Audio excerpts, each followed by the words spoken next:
I had to go find my book about 5 minutes ago. I said, "Oh, well, I'm gonna need the book." It's Gwenville. So we are live now. Hello, everybody out there. Thank you all so much for your patience as we were fighting a technical difficulty, which is a commonality right now in this world.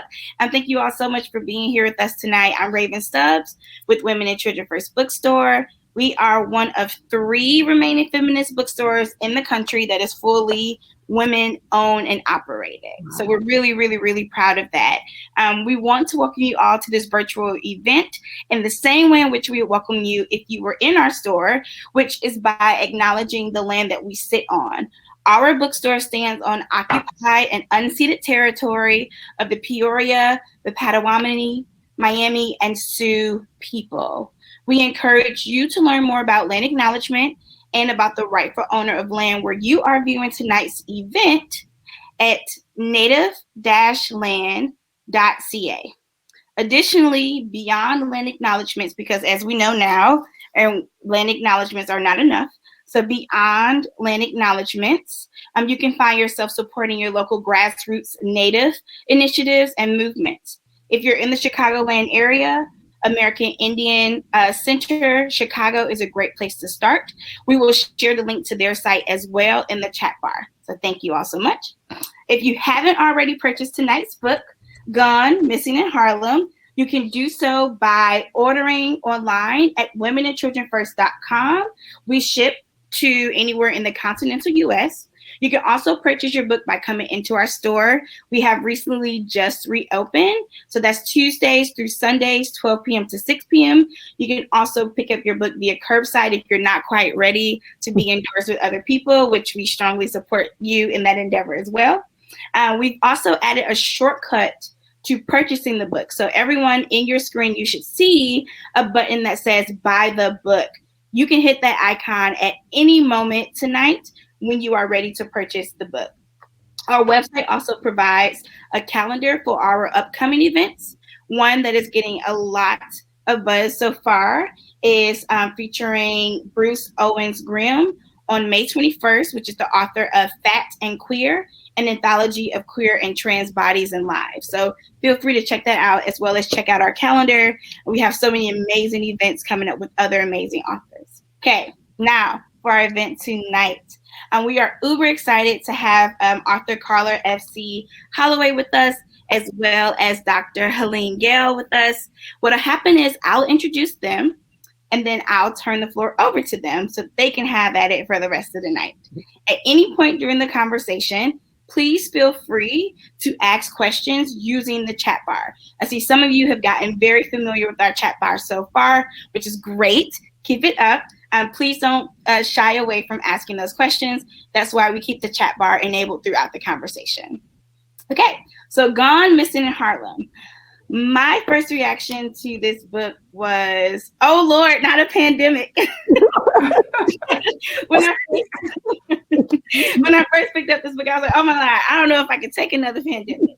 And when I thought that was going to perhaps be the only parallel that the book has to my life, I was greatly mistaken. I'm still in awe by how contemporary the historical fiction is and how familiar the mystery is. Within the pages of the Mosby family, I was caught between recalling my family's personal journey from Yazoo City, Mississippi to Detroit, to thinking about 17-year-old Ashanti Moody and the other 49 Black girls who've been listed as missing this year already in the New York and New Jersey area, as well as to thinking about Black police officers' response to the George Floyd trial, right? So this book has definitely brought up a lot of things to me that are very contemporary. And for me, in my opinion, the book hits home because in so many ways, the streets of Harlem and the walls of the Mosby family and the home, we are still traveling down those and living through those, no matter where we are currently located. And that's the thing that I really took away from this book that really impacted me was, is this a fiction? I just remember reading certain pages. I was like, wait a minute, is this fake? Oh my God, I'm not sure. Is it actually real? So thank you so much for producing this beautiful piece of art. I'm so excited to kick this off. I'll read your bios, and then after that, I cannot wait to hear you two discuss this book. So starting off with Karla FC Holloway is the James B. Duke Professor Emerita of English and Law at Duke University, where her research and teaching have included African American literary and cultural studies, bioethics, gender, and law. She is the author of A Death in Harlem, a novel published by Tri-Quarterly Books. Dr. Helene Gayle has been president and CEO of the Chicago Community Trust, one of the nation's oldest and largest community foundations since October 2017. Under her leadership, the trust adopted a new strategic focus on closing the racial and ethnic wealth gap in the Chicago region. For almost a decade, she was president and CEO of CARE, a leading international humanitarian organization. An expert at global development, humanitarian, and health issues, Dr. Gayle spent 20 years with the Centers for Disease Control, working primarily on HIV and AIDS. She worked at the Bill and Melinda Gates Foundation, directing programs on HIV/AIDS and other global health issues. She also launched the McKinsey Social Initiative, now McKinsey.org, a nonprofit that builds partnerships for social impact. Named one of Forbes 100 Most Powerful Women and one of Nonprofit Time's Powerful and Influence Top 50, she has authored numerous articles on global and domestic public health issues, poverty alleviation, gender equality, and social justice. She's also apparently going to take over the world, if you didn't know by her.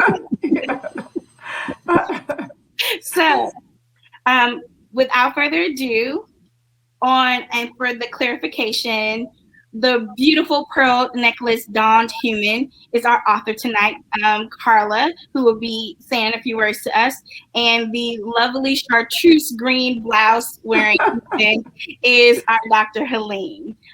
So without further ado, let's get to the good stuff. Karla and Dr. Helene, I turn the floor over to you. Thank you so much. I didn't know you were going to read that much of my bio, but maybe because we're going to mainly focus on Karla and her work and her book. But, the thing that you didn't mention is that we are both from Buffalo, New York. We have a very intertwined family history. My mother, I think, went out to one of her first proms or whatever with Karla's father. And, we just, so another book. a whole nother book. Her sister is my best friend. We grew up through childhood. Anyway, so we have this whole Buffalo family interconnection. And, in some ways, that's a really great place to start because, the book pulls on a lot of themes of who we are at our generation and our parents' generation, who all came up from the South, and we are very much a part of the northern migration. And many of the names, in fact, that you use throughout the book are family names or people who are close to all of us and part of our history. But as stated in the introduction, this book in some ways is all of our history, and you touch on a lot of themes, pulling from the theme from your first book, which maybe you might want to say a little bit about the first novel. You've written lots of nonfiction, but yes, A Death in Harlem, and now Gone Missing in Harlem. So maybe just say a little bit about situating these in Harlem and what Harlem means to us as African Americans, and as we think about the northern migration and what Harlem actually meant and why you situated your stories there. Mm-hmm. I remember for years, and this book has all this writing happened during my last years as a professor, but didn't start getting serious or published until I became America and had retired. And all of that time I was thinking about what did it mean to go home. As a matter of fact, I taught a class on home in African American fiction. Who knew that I would write novels about home? But I keep thinking of Claude McKay's novel called Home to Harlem.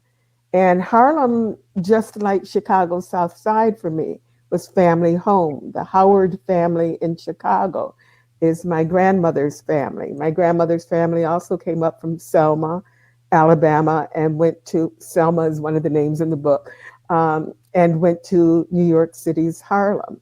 And then my grandmother and grandfather landed in Detroit. My mother and father landed in Buffalo. So between Detroit, Chicago, Buffalo, and New York's Harlem, I feel those are all places that we went to, but I wanted to think about where we came from. And so much of that story has seemed to be a romantic, get on the train with a piece of pound cake and some fried chicken and come up north and follow the North Star. But a lot of the stories I heard, or the stories I misheard or didn't hear the ending of, were of abrupt decisions to move. He had to get out of town fast. I had an uncle who lived in Detroit who said, one day he was in Selma, Alabama, and then he had an encounter with a white man, and the next thing he knew, family put him on a train to Detroit. So this idea of thinking about how we left in a more complicated way was one of the reasons I wanted to do this sort of reverse migration, or at least begin at the points where my father's family actually began in Sedalia, North Carolina. We were enslaved in Guilford County, I came to find out, which I didn't know when I moved down here to North Carolina.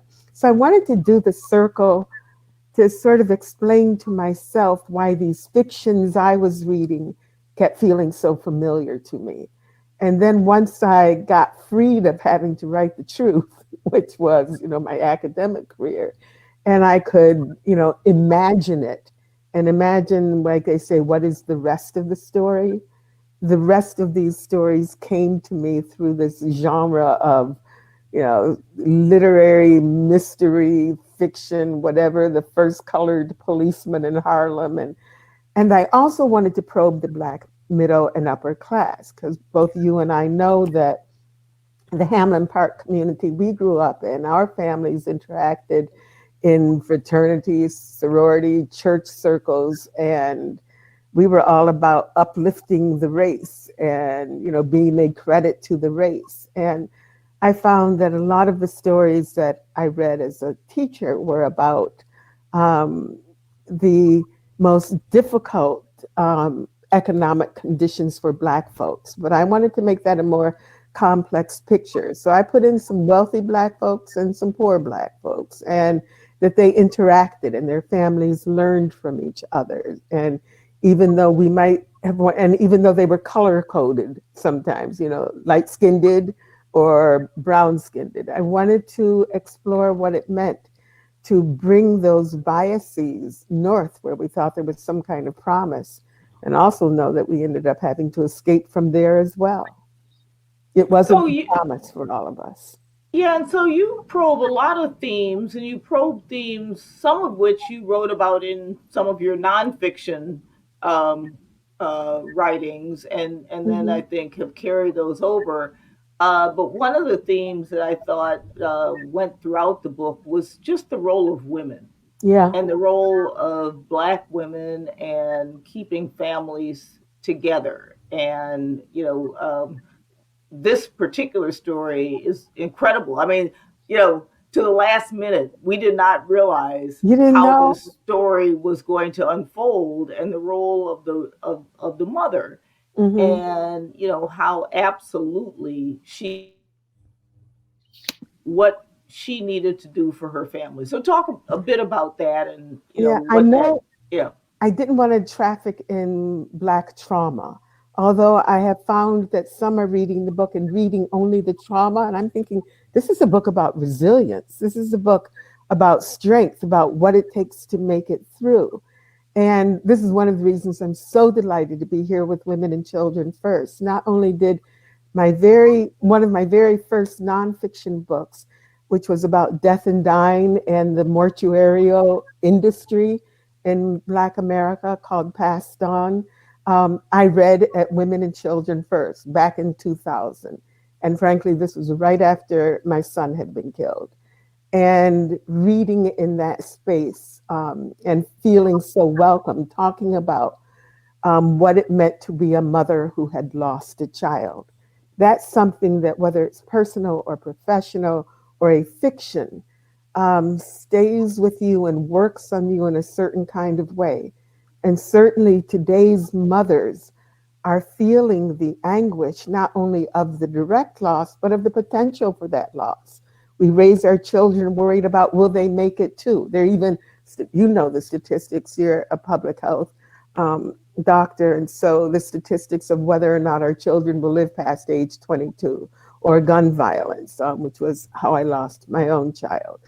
The idea, and the mothers who lose their children not in ways that I guess would be honorable, that you could make a national story of and make a Mother of the Year memorial. What about mothers like me, frankly, whose child was lost in a way that was traumatic to other families, and a loss that can, you know, Toni Morrison has the word unspeakable things unspoken. So almost unspeakable horrors, but still a lost child. So I wanted to sort of engage, and I did with the various mothers in this book, Black, white, wealthy, not wealthy, explore what it meant maybe to have a troubled child, to have a child you weren't sure of. The boy in the book who ends up having to leave New York City and go back home, who says, I don't know anything about down south, because he left when he was a baby, and his mother says something like, those are your people, you know, that's your place. You will find yourself there. And I don't know that she believed that her name was DeLilah, but having to be a mother to say something at a time that, you know, our mothers, yours and mine, didn't prepare us for failure.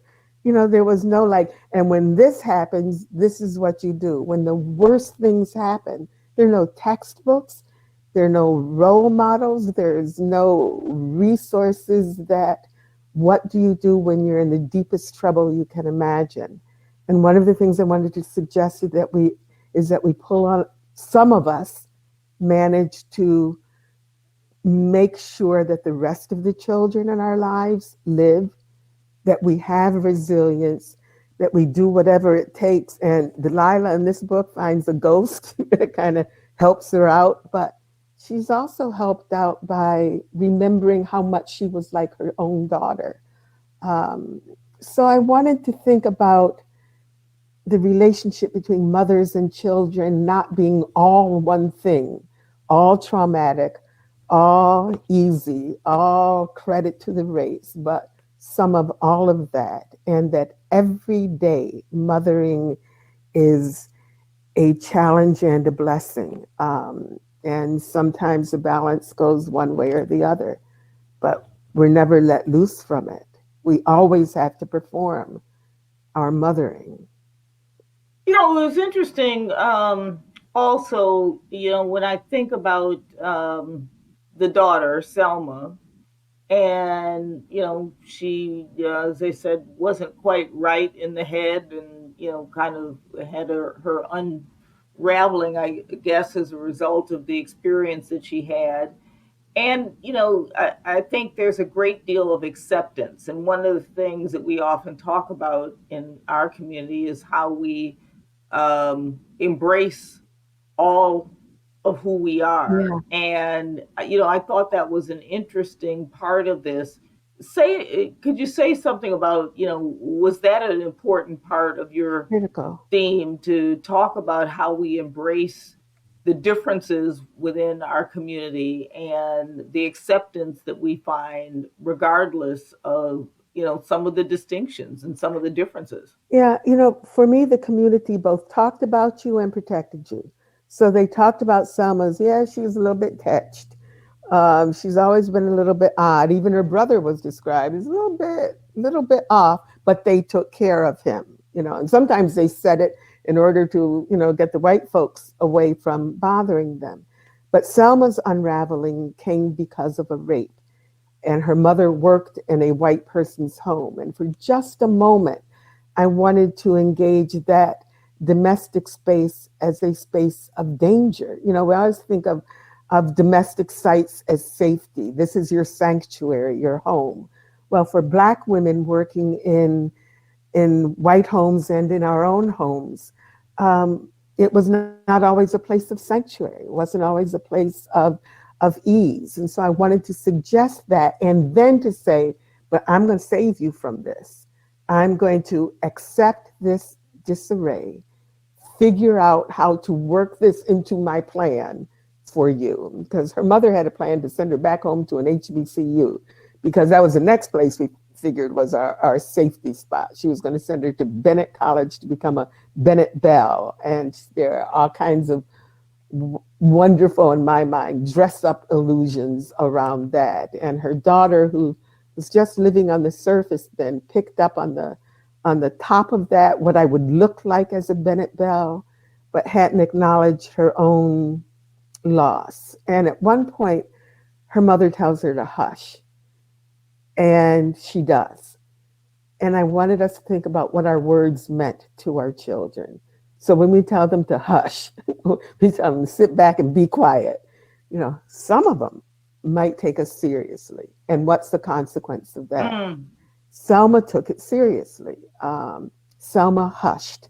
And then she was left to her own devices, and she had none.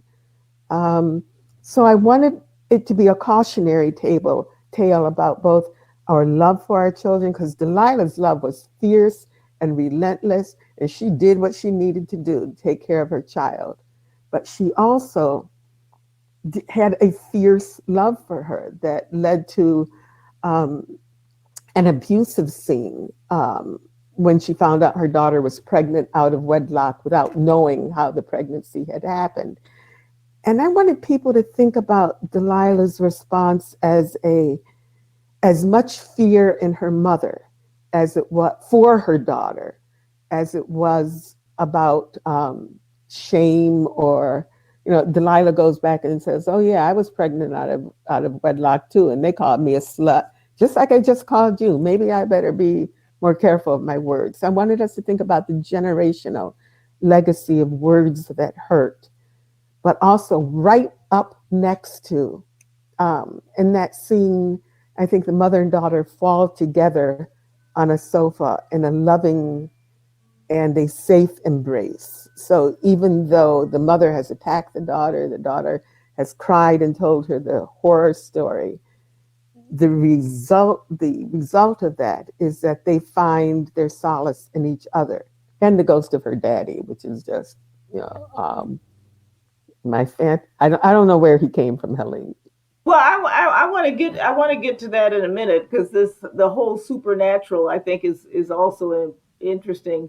But this fear and love that you kind of continue to play with, and two sides of the coin.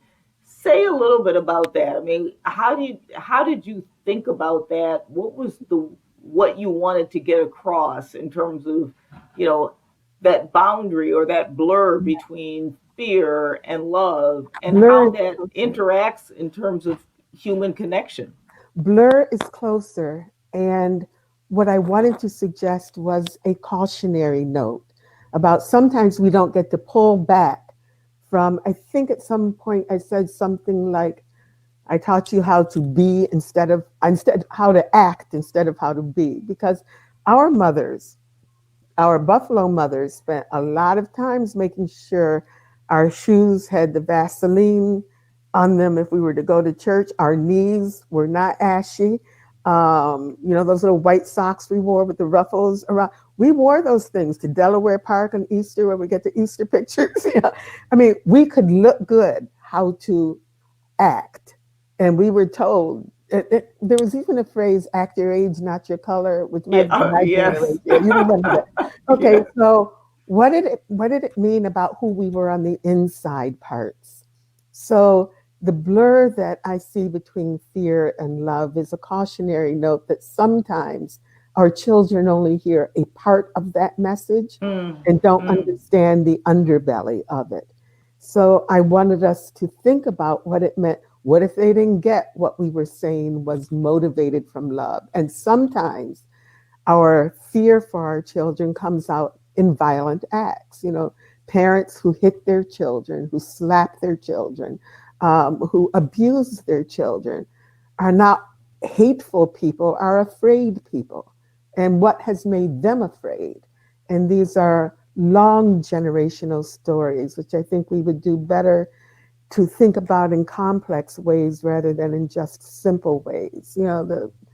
Um, I won't go there. I was just had a thought in my head about the hazing that goes on with fraternities and sororities now, and why this is such nonsense in an age where we know the ability to care for a child means to love them, but sometimes it's hard to do. I wanted to acknowledge it was hard.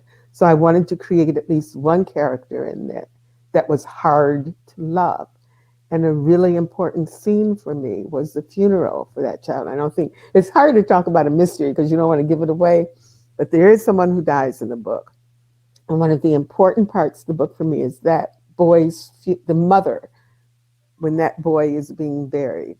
And I think if there is any time when I felt a connection to the story, it was in that moment where there were things she was thinking that she could not say, and that she got lost in the ritual. And I intentionally made it an Episcopalian ritual to honor our other Buffalo Hamilton Right. Park neighbor, the bishop.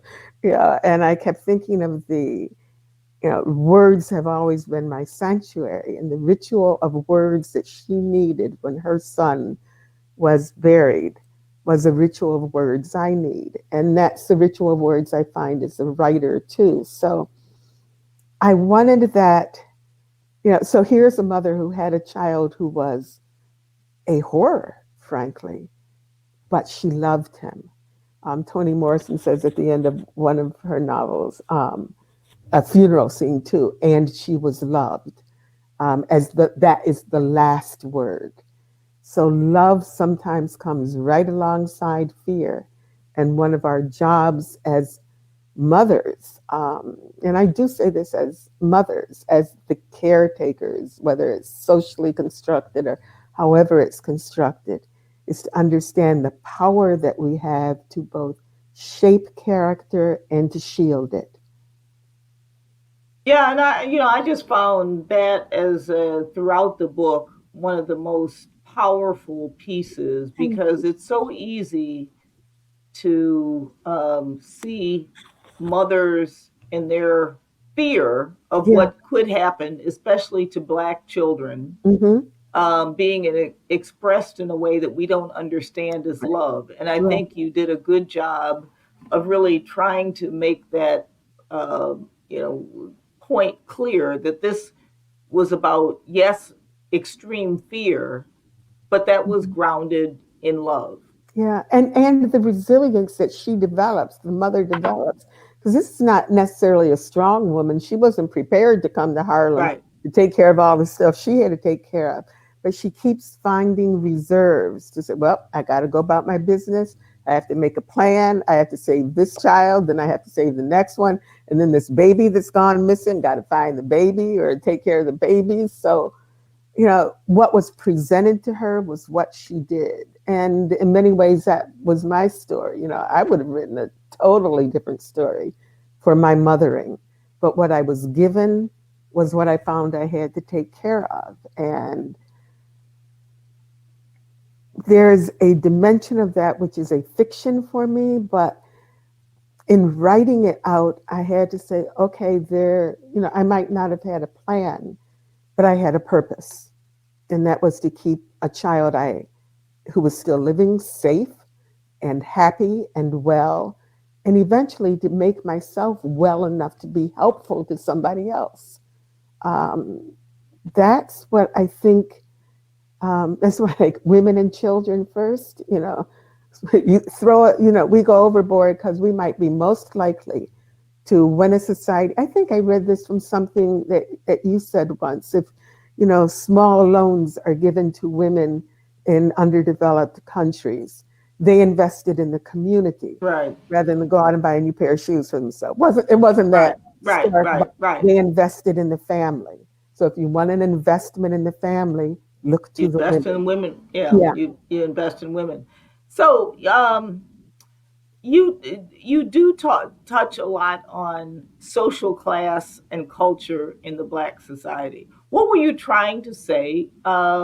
It's quite interesting between the white folks in the book and then the Black bourgeoisie and The then ditty the black women who folks. worked for them.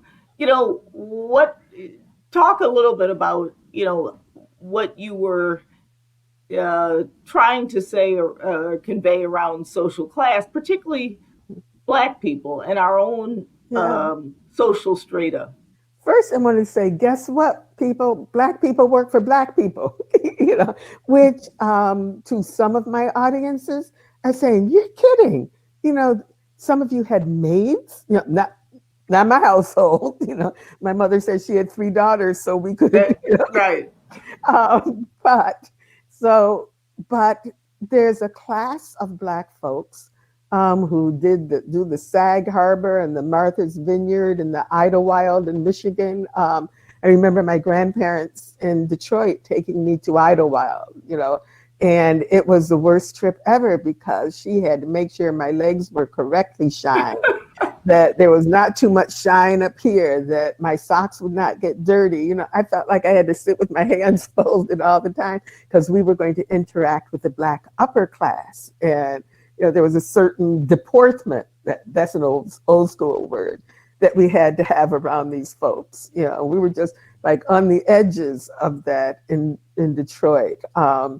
But then, in the first book, Death in Harlem, where I talk about by another name, the boule, and the sororities and fraternities, I'm finding folks had no idea that Black and debutante balls. I think what happens in this story is that the two maids in the Black households almost didn't get to the community meeting about the missing child because a debutante ball was happening. And, they had to get the gloves buttoned right. And I remember my mother, there was during the Vietnam War era, and this is when she sort of backed away from her sorority membership because she said she couldn't be debating on whether there were going to be 12 button or 20 button gloves on the Deb outfits because there's a war going on. But Mom was a socialist at heart anyways. But I never got to be a debutante and wear that frilly dress, which was what I wanted. So part of the frilly dress thing in the story is about the dress I always wanted to wear. But I did want to make people aware of social strata.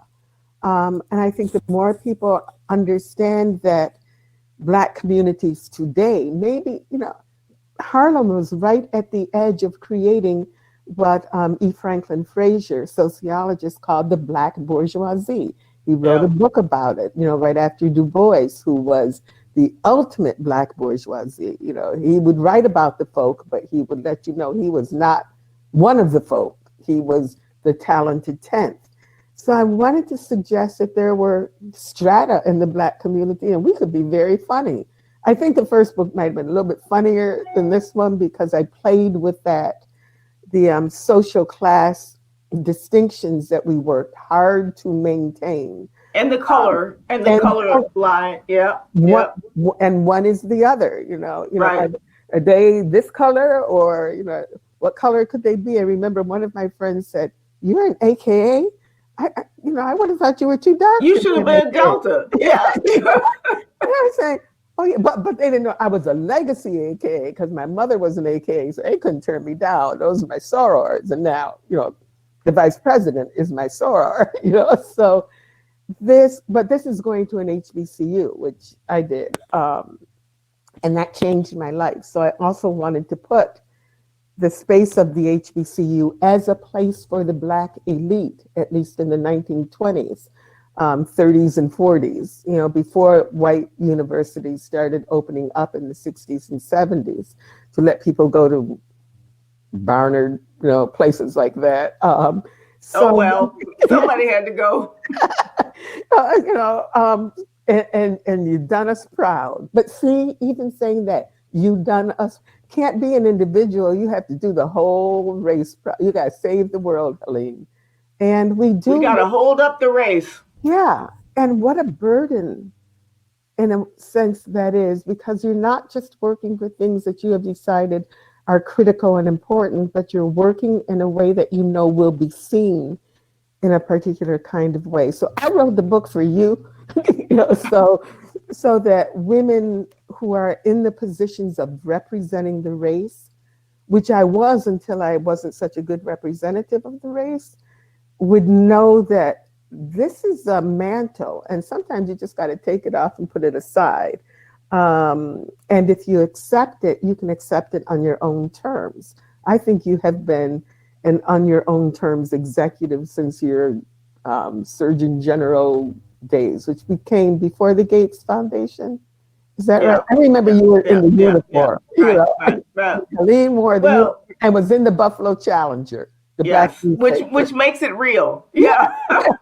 it's like if you Well, get in the jet, you know. in the jet. I had the reporters in this story, the Amsterdam News, sort of interested in the story of the baby's kidnapping until there was something else to be more interested in. So, in a lot of ways, the Black press also told us what would be important and what wouldn't be. And one of the important scenes for me was when Delilah goes to her employers and said, "Look, I know what happens. You owe me some money. I want it now. We've got black policemen now, and I know somebody down to the newspaper." So once we get access to those institutions or some form of access, one person, there's one black policeman in all of Harlem, or the Amsterdam News, then a different kind of attention is paid. So yeah, I didn't want this book to be a sociology because I think the sociologists do that extraordinarily well. But I wanted to play with what happens when you think it through with my imagination. So, going back to the supernatural, it's interesting. The husband and him coming back and the role that he played. Um, what were you thinking about that and the role of kind of our ancestors or people that we've loved and how they continue to guide us in some ways?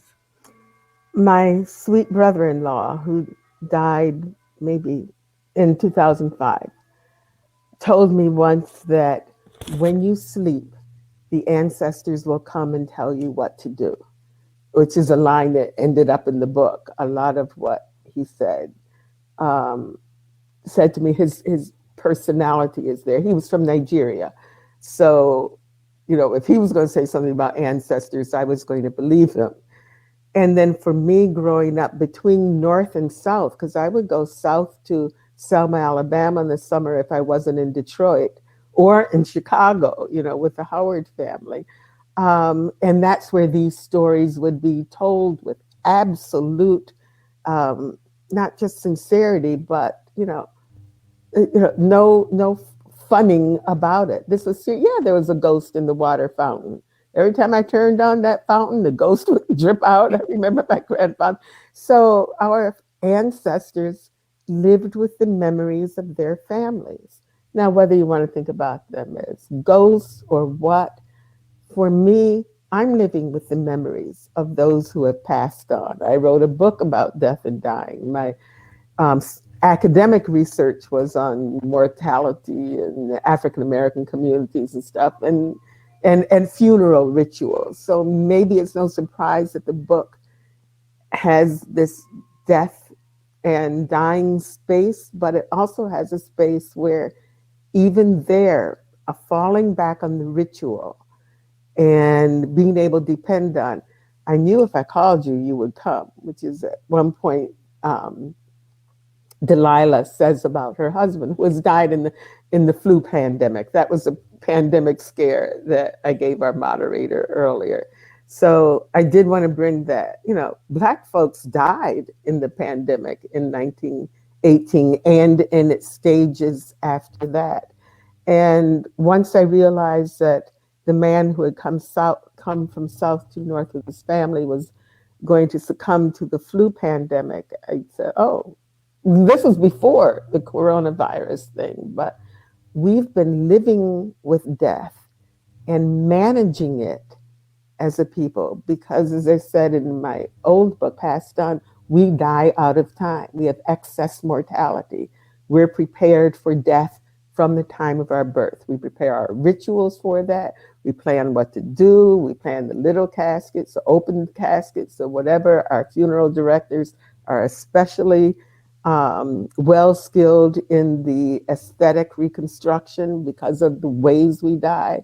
So how could I write a fiction that did not incorporate that story of death, but also the story that came after that, the stories of living and managing? So I don't think we lose in death, but the memories we keep will at some point be a blessing and sustain us. Or can, let me say can. And that's why I wanted to put that part in the story. Yeah, so it was, just fascinating, I thought, to have all of those different themes weave together. And, having written many, many nonfiction books to now start thinking about fiction, how difficult was that transition?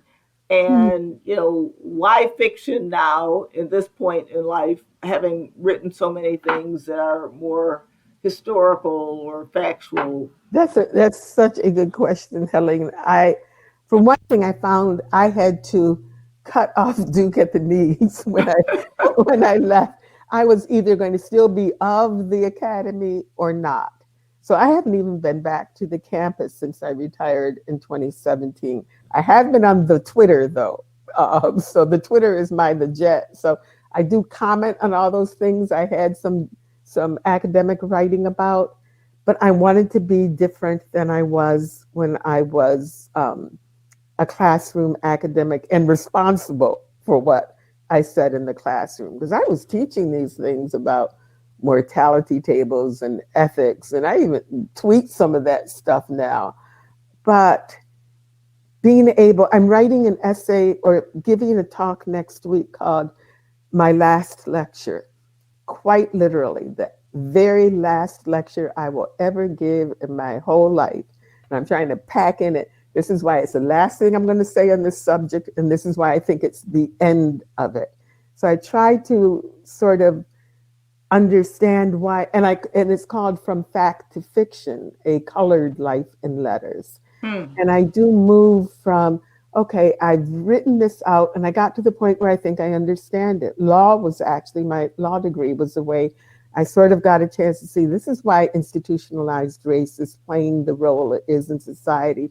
And it's so difficult to tear down, and why there's constant message we get, vote, go back and vote, go back and vote, you can protest, vote, because it's all about policy and procedure.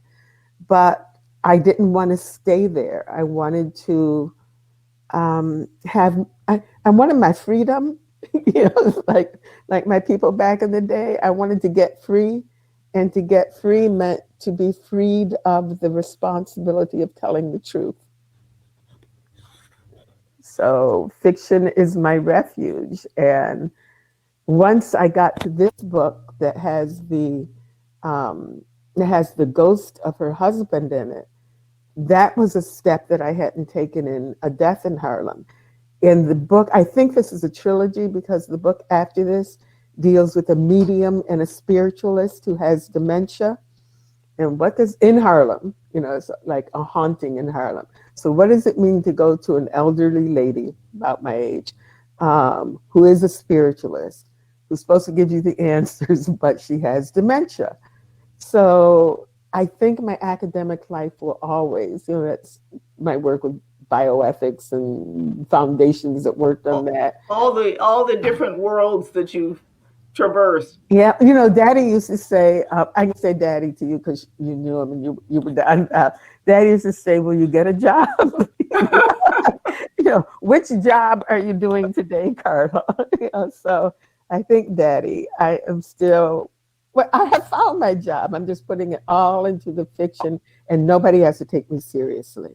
That's All important to me. putting it all together. And I was going to ask you, are you going to do a follow on to this? But before we talk about follow on and kind of the themes from the last book that carried over, I know you were going to read a passage. Did you want to read a little bit? I'll And read a little and bit. then I think I'm also supposed to see if there are questions from the audience. I'm not sure, but Okay, you can look for questions from the audience, and I'll read just a bit so people could get a sense of it. This is a part where Selma, who is the young daughter in the story who gets pregnant through a rape, um, realizes her brother has left home to go back south. Um, right. Selma remembered more than she would say about her brother's goodbye. She'd heard his late night confession, her mother's decision, and she'd felt his goodbye. In fact, she reached up to touch his cheek when Percy leaned over and whispered to her. Because of what would happen to her later, she never had the time to wonder over whether her brother had even felt her touch when he bent toward her ear. Her mother's stillness seemed correct and even instructive given the weight of the night. The nighttime whispers, mother, son, and brother, disappeared into a throaty susurrus. There were no forehead kisses that June bugs swiped off as soon as they were planted, no recitation to have a happy, wonderful day as if it were a promise, no yes, ma'am, when their mother reminded them to keep to yourselves. Those morning rituals fell away as quickly as Percy disappeared down the street, taking with him his mother's heart and eventually his sister's voice. In fact, Selma's own silence, the one that came to characterize what folks came to call her malady after her baby went missing, actually started long before the thing that seemed to finish her. That first morning, setting the table as if Percy were still there, and after Selma had gotten her own breakfast and seen her own self off to school, DeLilah sat motionless at the kitchen table until the sun was high enough to cast his shadow at the door. Hey, girl. And then, it feels like trouble up in here. Lila didn't even look up. She knew he would come. And that's the point where her husband's ghost or a certain array of sunlight, seemed to look like her husband's ghost, come to sort of help her through the moment. One thing that happens there is that her son's leaving also had an effect on Lila's raising her daughter. And she didn't do very well with the kind of attention. She had one loss. And so instead of investing in Selma a kind of overwhelming love and compassionate attention, she became a harsh and exacting mother. But I wanted to say why she became that way. And we have harsh and exacting parents. And it might do us well as a society to think of how did we come to be this way before we think about ways of fixing ourselves.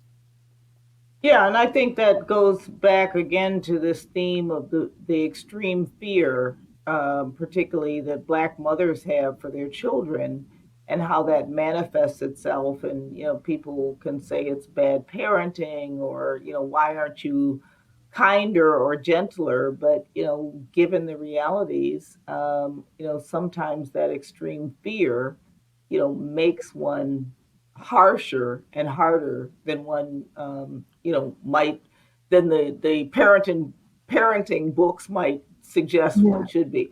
So on that, I mean, you do this theme of gone missing, and you know Black bodies, and to the extent that there are parallels to what we're facing today with George Floyd and other things.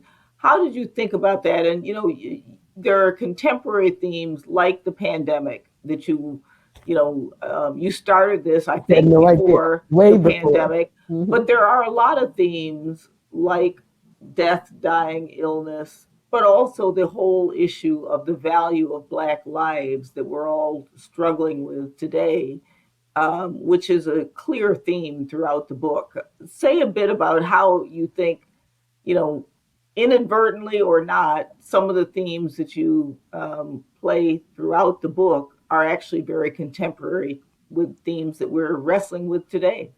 I think that's the Faulkner. The past is never really past, you know. That and it was inadvertent, and yet at the same time, what did I expect?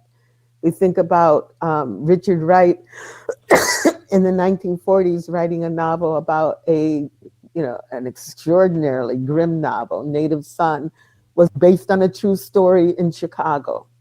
It was all over the Chicago Defender at the time. But his story is still a fiction. So I think there are ways in which we are bound to our realities, and they repeat themselves, but a fiction gives you a chance to think underneath the story of I know I've heard more than one Black parent, or read about more than one Black parent saying, I wanted you to be more afraid of me than the police. And that's why, you're going to be scared to come back into this house before you go out of this house. So I wanted the story to explore the underbelly, which for me is about love. So as much anguish as there might be in the story, its motivation, I hope, comes across as, oh, this was love. Oh, this was a love that wasn't able to be, meted out in the way that we would have wanted or imagined. But there is no malign intent here. Even the colored policeman, Weldon Thomas, who shows up when all the white folks have gone away after the colored baby goes missing, baby Chloe. And he keeps paying attention to it because he loves his community. So let's talk about contemporary issues, Black policing. And what was that life of the first Black policeman in Harlem like? As a matter of fact, the real one, I found out later, came from North Carolina. His name was Samuel Battle, and not too far away from us. A little bit earlier than I had figured Weldon into the story, but Weldon also brings a young cadet along with him. So I wanted that mentoring of a Black male to a Black male child to be a positive construct in this book, that we can help our children by paying close attention to them. And in this book, Weldon is teaching him how to use a dictionary and throwing big words at him so he'll expand his vocabulary. But so that's love. And Selma's mother loved her, and she loved her husband. So whatever tragedy there might be in the story, the thing that ties it all together for me is that extraordinary power of love. One of my favorite writers, who was a friend, Reynolds Price, told me once that evil burns its way out and love survives. Reynolds was an extraordinarily old school Southern writer, but a man of enormous storytelling and a wonderful writer. And his telling me that at a critical moment in my life, when I was wondering, what's the difference between evil and illness, for example? And he said, burns itself out, love stays. Interesting. And the novel, I think, things burn themselves out, love remains. I hope. We all hope. When I think about your first book, you there was probably more about white society in that book than this one. In this one, white people are almost a by they're kind of in the background, Mm-hmm. but nonetheless, the white family plays a very prominent role in the unraveling, if you will, of Selma and everything that occurs. Say, what were you trying to convey about white society relative to Black people in Harlem and any of the themes that came across from the first book, Death in Harlem. Yeah. This is an odd phrase to be in my head right now, but it's an Ubuntu. I am because you are. Right. We are all tied up in this knot of humanity together. And even though I expect that the third book might have no white folks in them whatsoever, but that doesn't mean that the structures we are dealing with, everybody will be in Harlem for a reason, because Manhattan has gone on to be Manhattan, and people are living in various parts of New York City because of districting. So there is certainly the architecture of whiteness and its power in each book. But Toni Morrison said, at some point you got to get the white man off your shoulder if you're going to write. And I feel that, he's moving away from my need to sort of explain it, because I think the books do. The first book, A Death in Harlem, I wanted to deal directly with white folks being surprised and interested. It was written during the midst of the Harlem Renaissance, when white folks were traveling to Harlem in droves because we were so exotic and interesting. And that's where, playtime was. And that's part of the story, that there were whites there when the woman fell off the top of the Hotel Teresa. And then they scattered quickly after that. But they were down in Harlem for a while. So they were a part of the Harlem Renaissance in patronage as well as in audience. So in writing about the Harlem Renaissance, I think I had to, be as full a storyteller about that moment as I could. But it was a more playful, keeps coming to mind, book in terms of my introducing these societies and their habits and the way the debutante balls or the cotillions or the banquets were shaped after what we thought white folks were doing up in Manhattan. This book is written more towards the end of the Renaissance and more towards the Great Depression. So by that time, the Negro had fallen out of vogue and we were being left to our own devices. So what did it mean if we weren't popular at dinner parties anymore? What did it mean if the Amsterdam News society page looked a bit different than it did when it was when we were dying to get in it? And some Black bourgeoisie were successfully entrenched in Sag Harbor by that time, off of Martha's Vineyard. We had our communities formed in that moment, and they weren't a necessary part of our everyday telling. So, and I'm looking at our countdown clock, and it looks like we only have a couple of more minutes, and I don't see any specific questions here. So, how do you want people to feel at the end of this? And what's next? You gave just a glimmer of what you're thinking about for the next book. I want you to keep writing. I don't want the third one to be. I don't want it to be a trilogy. What's a quadrilogy?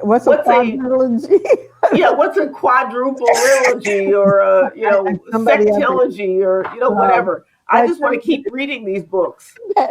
Thank you, Helene. I might keep writing them because between being a grandmommy and writing, that's who I am these days. And the Twitter, which I need to back away from the Twitter, which I suspect I will be doing if. Well, at least you're not outlawed from Twitter like some people. But anyway, anyway. But I do see myself continuing to write these stories because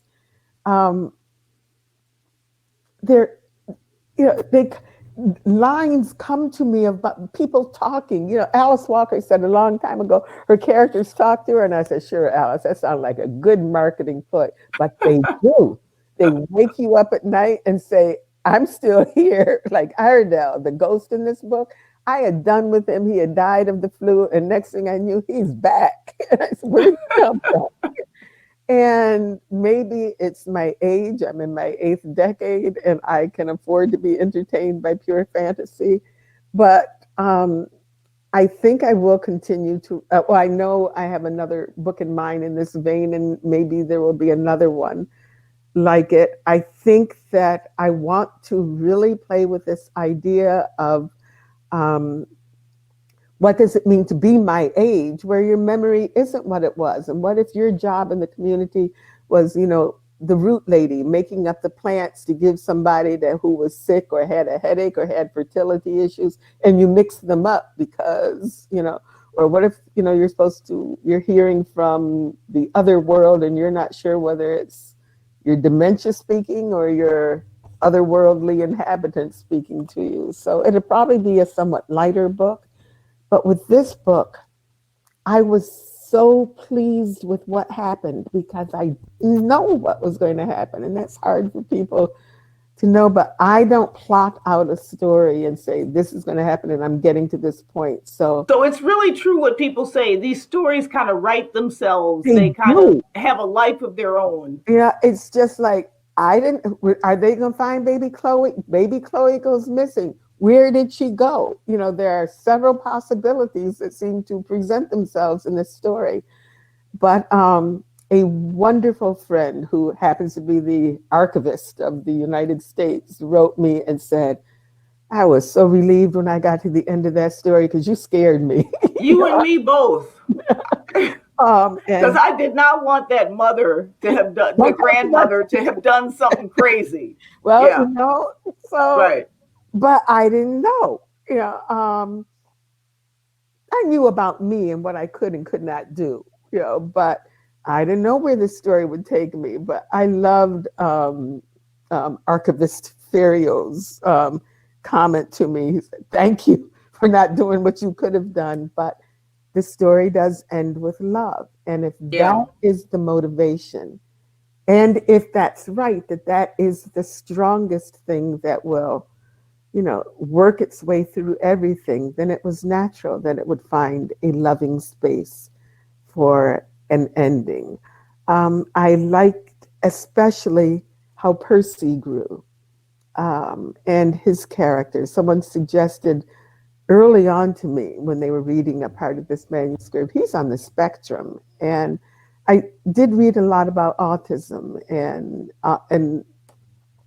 you remember our in the Hamlin Park neighborhood, we would know about autism and spectrums of that. So I wanted to think about what kind of creativity that I saw in children I knew who were probably, I didn't know the word at the time, on the spectrum. And Percy's finding a way to find art, I'll call it that, and art to be an outlet for his own creativity was so I said, yeah, that's what you're gonna be. That's so good, Percy. Good for you, son.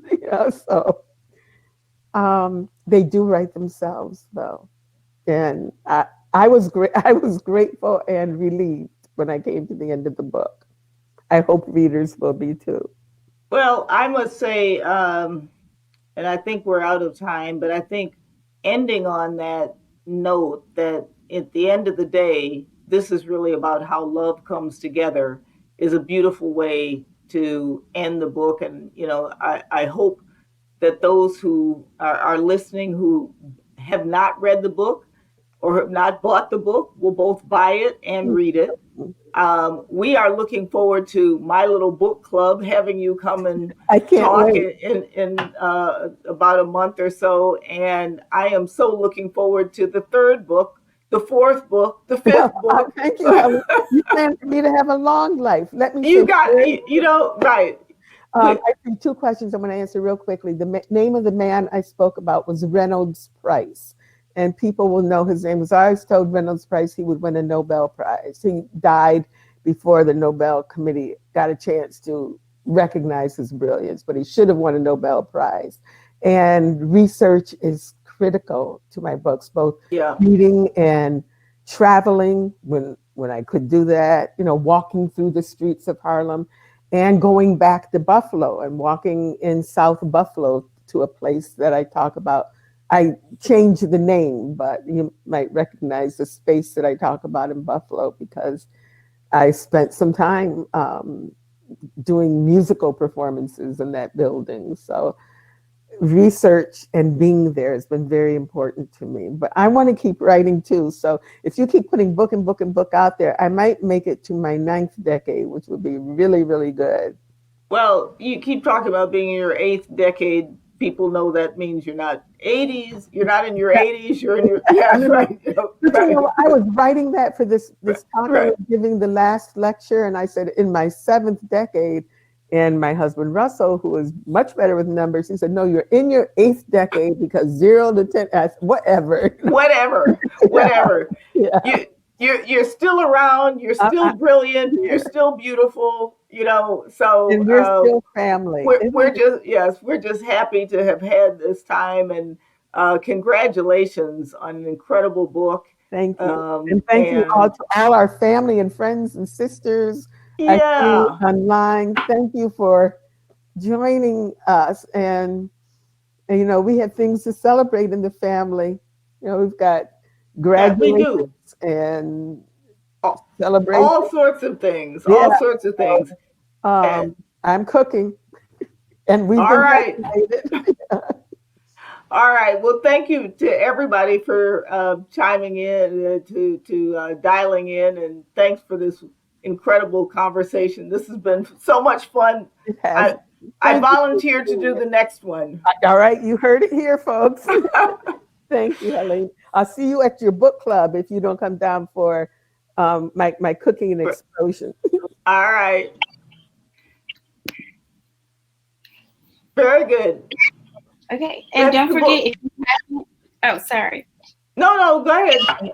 It was just a reminder. We always do a reminder at the end of the conversation to remind folks that if you have not purchased the book yet, you can still do so by hitting the buy the book button. We will keep the button live until we end the call officially. So it's not too late to go ahead and hit it. And you can purchase it from us. If you're in the Chicago area, you can pick it up. And if you are not, we will gladly ship it to you. Please get this book. It is such a great addition to your bookshelf, or to start your bookshelf if you haven't yet. And get the first one too. Yes, and get the first one. Harlem. I love you, family. I love you all. All the plugs. All right. Thank you so much. Good night, everyone. Thank you for joining us. Bye. Have a good night, everyone. Thank you.